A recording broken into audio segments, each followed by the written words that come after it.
Hi, thanks for joining me, Mark here. You're going to be really glad that you joined me today because I've got a real fun video planned. We are going to look at the boyhood home of Jerry Silberman. Now you might be saying, who? Who's Jerry Silberman? Well, Jerry Silberman is better known by his stage name, Gene Wilder.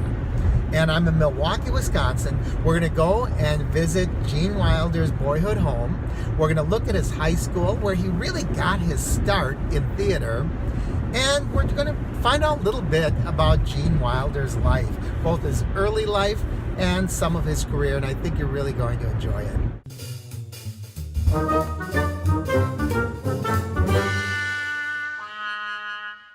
This looks like a rather unassuming neighborhood, but there is something really interesting about it. 3 young men, all from this neighborhood. They were raised within blocks of one another. They went to the same high school, Washington High School in Milwaukee. They graduated within a year of one another, and they all went on to some amazing things. The first one I'm going to tell you about is Herb Kohl. Now, at first you might say, who's Herb Kohl? Herb Kohl was a young man from this neighborhood, and he got involved with his family's grocery store business. And that business flourished to become what we know today as Kohl's department stores. You probably have a Kohl's department store in your neighborhood. They have now gone nationwide, and that was Herb Kohl from this same neighborhood. Not only did he run a grocery and department store empire, but he was the owner of the Milwaukee Bucks, and he went on to become a U.S. Senator from Wisconsin. Now, the second person we're going to talk about is Bud Selig. He was raised in this neighborhood, went to the same high school, graduated all within 1 year, these 3 men. And Bud Selig ended up getting into the automotive business. He sold cars, ended up getting a Ford dealership. He was instrumental in bringing the Seattle Pilots to Milwaukee, where they were renamed the Milwaukee Brewers. And Bud Selig went on to become the commissioner of Major League Baseball. But neither of those men are who we're here to talk about today. Today, we're here to talk about the man who lived in this house behind me, who the world knows as Gene Wilder. The Silberman family lived in this house. Jerry, along with his older sister Corinne, were both involved in local theater. Jerry started acting in Milwaukee and grew up in this Sherman Park neighborhood, right in this house. While he was in high school, both he and his sister acted at Washington High School. We'll be visiting that in a little while. Jerry successfully auditioned for the Milwaukee Players and made his acting debut in Romeo and Juliet on April 7th, 1949 at the Wisconsin Avenue School. In addition to high school plays, he performed for the Van Buren Players and Wisconsin College of Music, which is now the Wisconsin Conservatory of Music. Jerry and his sister went to New York, and they saw Lee J. Cobb on Broadway playing in The Death of a Salesman, and that really had an impact on him.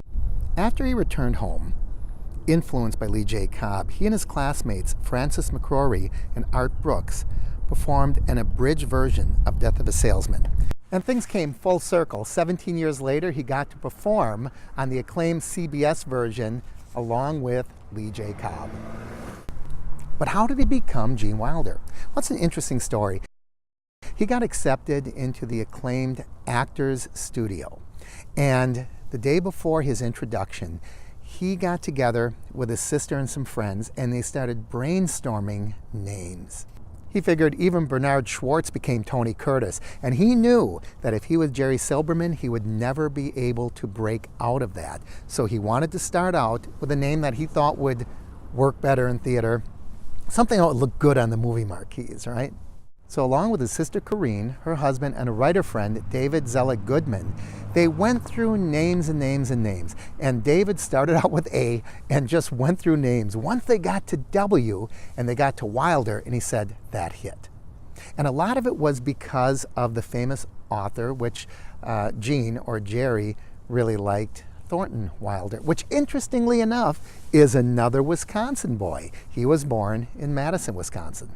And you'll recognize Thornton Wilder as being the author of Our Town, and he also wrote The Matchmaker, which went on to become Hello, Dolly. So where did Gene come from? Well, he selected the Gene name from the Thomas Wolfe character Eugene Gant, and that's how we got Gene Wilder. So Wilder caught his first big break playing a small role off Broadway in a production called Roots. But what happened next was really important, because in 1963, he was in a Broadway production called Mother Courage and Her Children. And that changed his life, because in that production was Anne Bancroft, who was dating Mel Brooks at the time. And as you know, Brooks and Wilder went on to become a great team in the movie. His connections with the Actors Studio helped him land his first part, Bonnie and Clyde. It was a small part, but it caught a lot of attention. He was the frightened undertaker that was abducted by Bonnie and Clyde. Remember, he sat in the back seat and was eventually let go? Of course, it could be said that he was in a lot of classics, right? Young Frankenstein, Blazing Saddles. But the one that people still remember Gene Wilder for is Willie Wonka and the Chocolate Factory. A lot of people don't realize that Gene Wilder's first association with Richard Pryor came in Blazing Saddles, because Pryor was a writer. Of course, they went on to star in 4 films together: Stir Crazy, Silver Streak, See No Evil, Hear No Evil, and Another You. Let's go on and take a look at Gene's high school. Behind me is the school where Gene Wilder went to high school and graduated, along with the other 2 famous men that we talked about, Herb Kohl and Bud Selig. As you can see, it's still an operating high school, although it goes by a different name now. When Gene went here, it was Washington High School.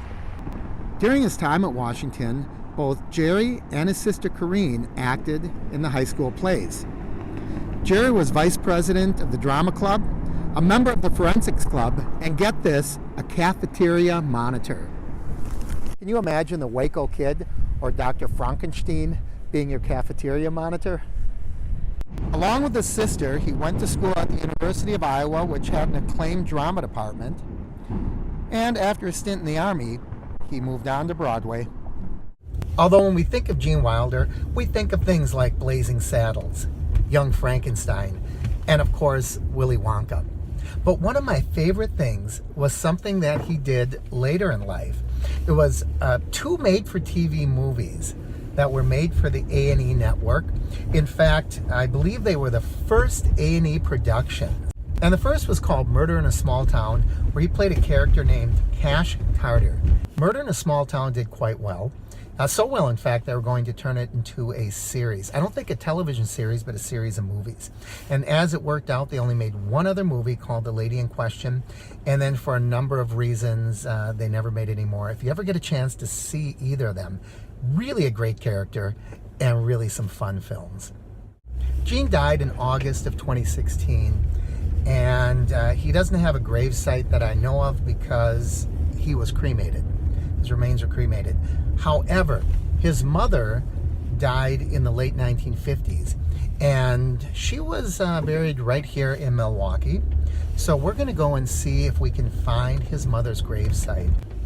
Now, his father outlived his mother by a number of years. There's a story where his sister Corinne was taking a walk with the father, and they passed a marquee that said starring Gene Wilder, and he said, "It's really too bad that your mother didn't live to see this." So here's the final resting place of Jerome Silberman, Gene Wilder's mother. And right next to her is Gene's father, William Silberman. Now, Gene's mother had quite an influence on him and his life, and his ending up being a comedian.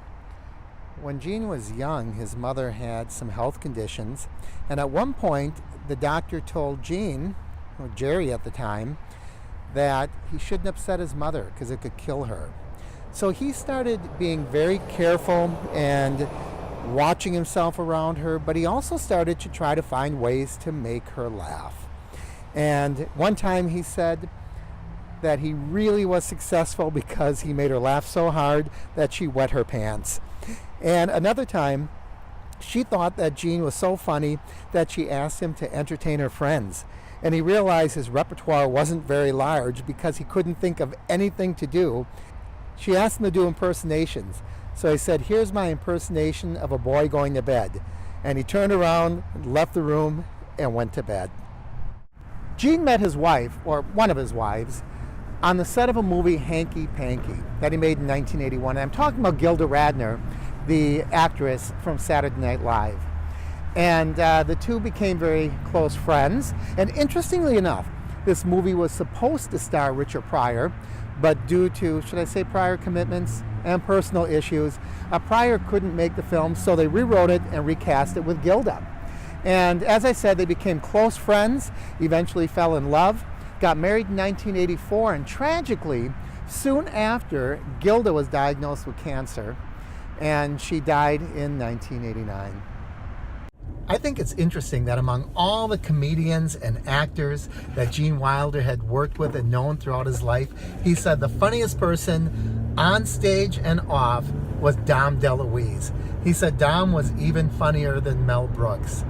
So that's our look at the boyhood home and school and just general neighborhood of Gene Wilder, at that time Jerry Silberman.